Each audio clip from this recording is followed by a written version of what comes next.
Okay, so you have created your community, you're all set up, you have your customers in. It's now important for us to keep your community alive. I can't tell you how many people start an online community and just kind of ghost their audience. They don't know what to post anymore. They don't know how to keep it interactive. And so they end up just closing down their community because they don't know what to do. And trust me, I have been guilty of this time and time again, where I had these lofty goals to be able to build a strong community, and ultimately I got burnt out along the way and did not necessarily know how to really keep it alive like I wanted to. So I'm going to be sharing with you some things that I have learned over the years and that can help you to be able to keep your community alive and really thriving so that you can be able to serve your audience. Okay, let's go ahead and dive right in. If you're ready to build your thriving community and you're trying to figure out what platform to use, I want you to check out one of my favorite platforms, which is Kajabi.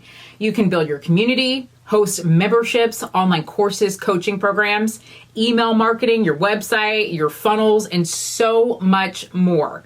So if you are interested in checking it out, I have a 30-day trial where you can see if it's a good fit for you. And also you can get some exclusive bonuses that I have for you that will help making launching so much easier and faster. So you can check that out in the link below. Hey there, Brittany Darrington here, and welcome to the Template Society channel, where we help coaches and creators to build an online business, saving time and saving their sanity by using templates. Now, before we dive into this video series, I definitely want you to hit that subscribe button so that you don't miss a thing and you can get notified of some of our upcoming videos. Also, if you enjoy this video, give it a thumbs up and let me know if you are looking to build a community below and what type of community you're looking to create. Okay, so in order for you to really keep your community alive, especially as you have put so much time, effort, and energy into building your community, is to first set the right expectations with your audience. Now, when you set the right expectations with your audience, how often you're going to post, when you're showing up, what you're going to be doing, and how you're going to be able to provide value for them, it helps them to know what to expect. So then they're not expecting you to post daily. They're not expecting new trainings every week, different Q&As and all kinds of stuff. We want to be upfront with our audience on what they are going to get within this particular community so that then there is no confusion. If you're going to be answering questions once a month, then they know that they're going to get their questions answered once a month.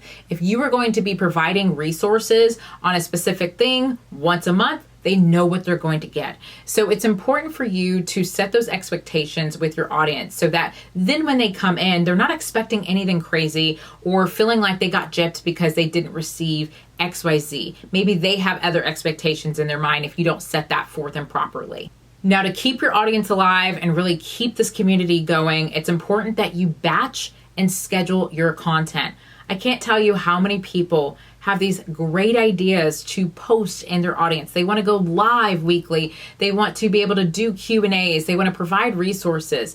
But then life happens and they're overwhelmed and they have other things going on that they need to spend their time and attention focusing on. And so then a day or two goes by, they forgot to post, and then it goes into a week and then a month, and then you haven't showed up in your group for several months. So I want you to think about how can you plan ahead. Again, you can use things like templates that help make this process a heck of a lot easier, a content calendar, and really think through how you can think what you're going to post, plan for a month, or plan for a week, plan for a month, plan for the quarter, whatever works best for you, but then schedule this out in advance so that you can continue to keep up with the content that you have promised your audience that you are going to be providing and what they expect. Now, another way for you to really keep your audience alive is to use engagement boosters that really encourage your audience to take action. You can encourage them to invite a friend to join this community. You can encourage them to share their wins and encourage them to maybe provide their input on certain things. This helps your audience to be interactive and engaged, but also it takes a little bit of breathing room off of you to feel like you always have to provide all of this wisdom and content. Instead, let's ask your customers some questions. Let's let them share with the community some of the other things that they're doing so that other people can get inspired as well. Now, the fourth way to keep your community alive is to lean on templates.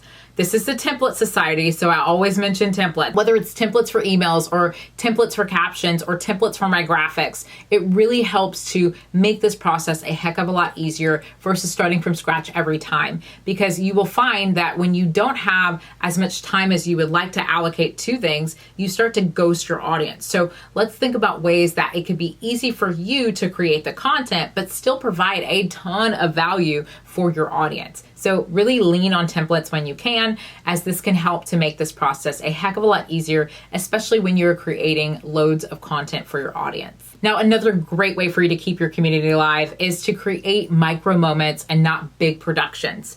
If every post that you create has to be some large production, it has to be a 2-hour course or a 30-minute Q&A every other day, you're going to get overwhelmed and you're not going to be able to stick to it. Now, there are some people who truly stick to the schedule, they make it happen, but a lot of people get burnt out along the way, and life changes over time where maybe things are going to look different for you in a couple of months and you don't have the time that you had at one point in time. So I just want you to think through, how can you provide this micro moments where you share maybe shorter tips and videos and things like that versus these big productions in order to make content happen for your community. Okay, so there you have it. You know what to do to get your community up and going. You have all of the steps and tools to make it happen. Throughout this video series, I have walked through how you can be able to launch, where to host your actual community, and so much more. So all you have to do is take action and make it happen. If you're looking to build your community and you're not sure what platform to build this on,